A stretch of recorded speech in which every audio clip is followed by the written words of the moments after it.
Bonjour et bienvenue pour un nouveau format court.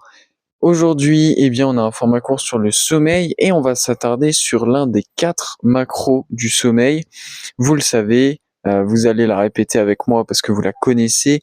Il y a 4 macros de sommeil, il y a une formule très simple pour s'en souvenir. C'est la formule, allez-y, QQRT, bien joué.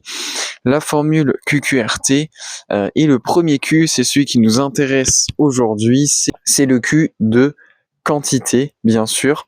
Donc aujourd'hui, on va parler de quantité de sommeil et de quelle est la quantité de sommeil qui est le mieux finalement pour tout le monde pour être en meilleure santé. Parce que vous n'êtes pas sans savoir, évidemment, que le sommeil, c'est certainement, comme je le dis, le pilier des 4 le plus important. C'est celui que vous devez essayer de construire au mieux en premier, avant les 3 autres, parce que justement, il va tellement influencer les 3 autres que c'est peut-être celui sur lequel il faut le plus se concentrer, du moins au début. Donc, le sommeil, on a fait pas mal d'épisodes du podcast, on a déjà fait pas mal de formats courts, les 2 derniers formats courts sur le sommeil, on est revenu dans ces 2 derniers formats courts sur les bénéfices du sommeil paradoxal et du sommeil profond. Donc je vous invite à aller les écouter ou les réécouter si l'envie vous en prend. Et puis, on avait parlé donc pour le tout premier format court sur cette chaîne l'année dernière, fin 2025. On avait parlé des 4 macros du sommeil, comme je l'ai dit. Et donc le premier, c'est donc la quantité de sommeil, le temps que vous avez passé dans votre lit à dormir. Et c'est important le à dormir parce que, ça je le répète à chaque fois que je parle de ce sujet, il faut arrêter de faire l'amalgame entre le temps passé dans le lit et le temps de sommeil. Trop de personnes font encore cette erreur. Moi, je sais que je la faisais il y a 3-4 ans, quand j'étais encore au lycée. Je me souviens que je me couchais à 23h, 23h30, je me levais à 7h du matin. Donc je dormais 8 heures. Soi-disant, je dormais 8 heures par nuit, mais non. En fait, je passais 8 heures par nuit dans mon lit, mais en réalité, comme l'efficacité de notre sommeil, elle est environ, en moyenne, elle est de 80%. C'est idéal si elle est au-dessus des 85%. Et moi, certainement grâce à mon jeune âge, j'ai plus une efficacité du sommeil de l'ordre de 90%. Mais donc même avec 90%, sur 8 heures passées dans le lit, ça veut dire qu'en gros, je vais dormir 7h30 ou 7 heures. Ce qui en soi n'est peut-être pas si mauvais, enfin c'est peut-être pas mauvais pour moi. Le seul truc, c'est que bien sûr il y a des différences individuelles, c'est-à-dire qu'en termes de quantité de sommeil, donc le temps que vous allez effectivement passer à dormir, il faut qu'il soit compris en général, en moyenne, il doit être compris entre 6 et 9 heures de sommeil par nuit. Donc c'est pas entre 6 et 9 heures dans le lit, c'est entre 6 et 9 heures à dormir. Ce qui veut dire qu'il faut passer entre 8 et 10 heures en général, ou 8 et 11 heures même peut-être dans le lit. Parce que comme je l'ai dit, l'efficacité du sommeil, l'efficacité du sommeil, c'est un pourcentage, donc c'est le rapport entre le temps que vous avez passé à dormir et le temps que vous avez passé dans le lit. Et donc cette efficacité du sommeil, au plus elle est haute, au mieux c'est, bien sûr.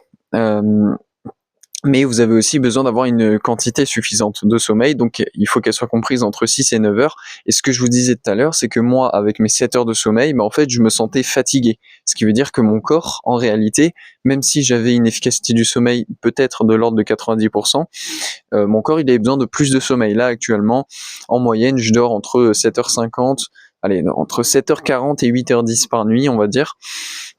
Et ça me suffit. Je suis pas fatigué, j'ai eu de l'énergie, etc.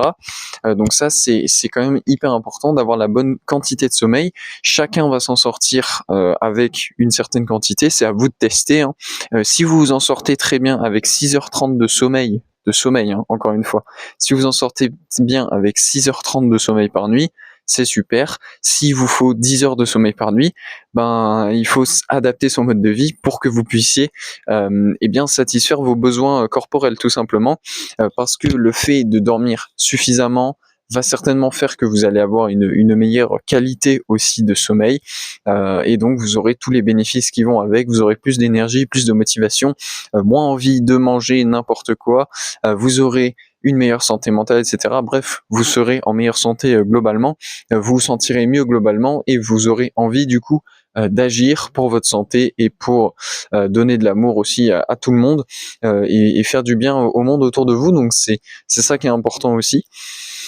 Donc voilà, concernant la quantité de sommeil, c'est pas très compliqué. Il faut passer suffisamment de temps dans le lit, mais après encore une fois, c'est aussi lié aux autres macros, c'est-à-dire que vous êtes obligé aussi pour pouvoir avoir une bonne quantité de sommeil, d'être aligné avec votre chronotype. C'est-à-dire que si vous êtes plutôt du matin, il faut que vous puissiez dormir dans la fenêtre qui est optimale pour votre chronotype. Donc vous pouvez faire des tests de chronotype si vous ne le connaissez pas, il en existe plein sur internet. Mais là, il est très important de connaître son chronotype et d'être aligné avec lui, parce que sinon, vous pouvez arriver à des problèmes d'insomnie.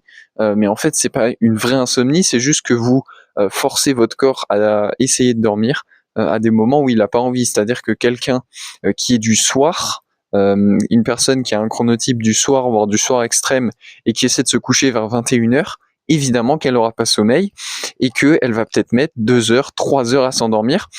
Du coup, elle va croire que elle est insomniaque, qu'elle fait des insomnies, alors que c'est juste qu'elle n'est pas alignée avec son chronotype. Donc voilà, c'est pour ça que c'est toujours important d'avoir une démarche scientifique qui est de faire des tests, de se tromper et d'ajuster en fonction des résultats de ces tests.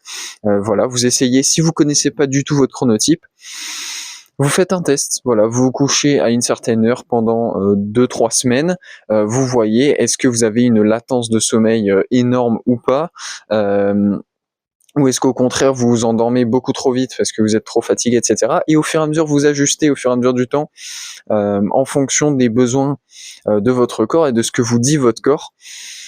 Parce que c'est très important. Donc voilà, en termes de quantité de sommeil, entre 6 heures et 9 heures par nuit, ça c'est pareil, c'est à vous de tester ce qui va le mieux à votre corps. Est-ce que votre corps il s'en sort bien avec 6h30 ou est-ce qu'il lui faut plutôt 8 heures de sommeil par nuit?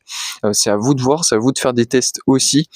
Voilà, parce que non, vous n'allez pas gâcher votre vie si vous passez 10 heures dans votre lit pour essayer de dormir 8 heures, tout simplement parce que le simple fait de faire ça va faire que sur les 14 heures que vous aurez d'éveil, vous aurez plus d'énergie, plus de motivation, etc. et vous pourrez faire plus que si vous dormez moins et que vous avez plus de temps éveillé. Voilà, donc dormez entre 6 et 9 heures, à vous de tester, alignez-vous sur votre chronotype et arrêtez, par pitié, de faire l'erreur entre le temps passé dans le lit et le temps de sommeil effectif. Voilà, donc pour ça, un dernier point très vite fait, vous pouvez faire comme moi, c'est-à-dire avoir une bague, ou alors vous pouvez avoir une montre, un bracelet, un téléphone, ce que vous voulez, un matelas, bref. Vous pouvez évidemment, pour connaître votre temps de sommeil et pour connaître votre efficacité du sommeil notamment, vous pouvez évidemment avoir des appareils qui vous permettent de vous donner des scores de sommeil, mais qui peuvent surtout vous donner le temps que vous avez dormi, le temps que vous avez passé dans le lit, l'efficacité de votre sommeil, etc. Voilà, donc moi j'en ai terminé pour ce format court. Merci de l'avoir suivi. Si vous êtes sur YouTube, n'hésitez pas à vous abonner, à mettre un pouce bleu, à partager la vidéo, etc. Si vous êtes sur les plateformes d'écoute, n'hésitez pas à noter le format court. À me dire en commentaire les sujets que vous aimeriez bien que je traite dans le podcast des 4 piliers et sur les formats courts. Et puis nous, comme toujours, on se retrouve mardi prochain 18h pour un nouvel épisode du podcast des 4 piliers. Jeudi et samedi prochain à 18h pour de nouveaux formats courts. Et sur ce, je vous souhaite une excellente journée.